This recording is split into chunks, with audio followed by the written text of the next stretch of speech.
Arthur Conan Doyle, Les aventures de Sherlock Holmes, Les 5 pépins d'orange,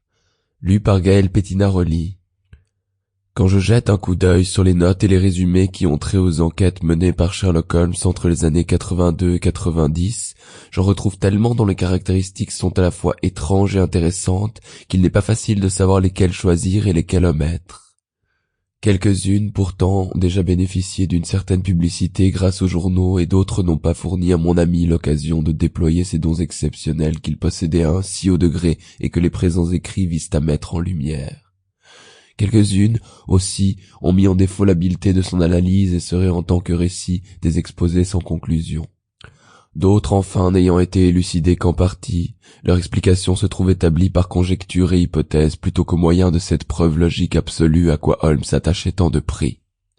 Parmi ces dernières, il en est une pourtant qui fut si remarquable en ses détails, si étonnante en ses résultats, que je cède à la tentation de la relater, bien que certaines des énigmes qu'elle pose n'aient jamais été résolues et, selon toute probabilité, ne le seront jamais entièrement.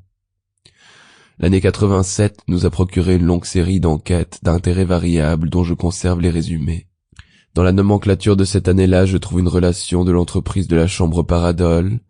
un exposé concernant la société des mendiants amateurs, un cercle dont les locaux somptueux se trouvaient dans le sous-sol voûté d'un grand magasin d'ameublement,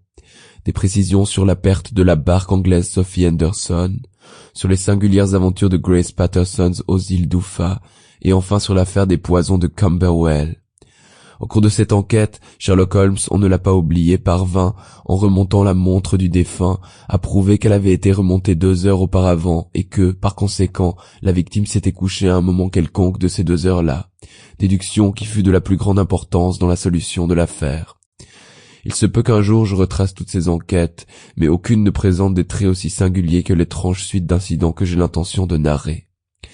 C'était dans les derniers jours de septembre et les vents d'équinoxe avaient commencé à souffler avec une rare violence. Toute la journée la bourrasque avait sifflé et la pluie avait battu les vitres, de telle sorte que, même en plein cœur de cette immense Londres, œuvre des hommes, nous étions temporairement contraints de détourner nos esprits de la routine de la vie pour les hausser jusqu'à admettre l'existence de ces grandes forces élémentaires qui, tels des fauves indomptés dans une cage, rugissent contre l'humanité à travers les barreaux de sa civilisation.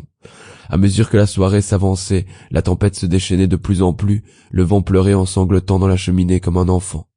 Sherlock Holmes, pas très en train, était assis d'un côté de l'âtre, à feuilleter son répertoire criminel, tandis que, de l'autre côté, j'étais plongé dans un des beaux récits maritimes de Clark Russell, de telle sorte que les hurlements de la tempête au dehors semblaient faire corps avec mon texte, et que la pluie cinglante paraissait se prolonger.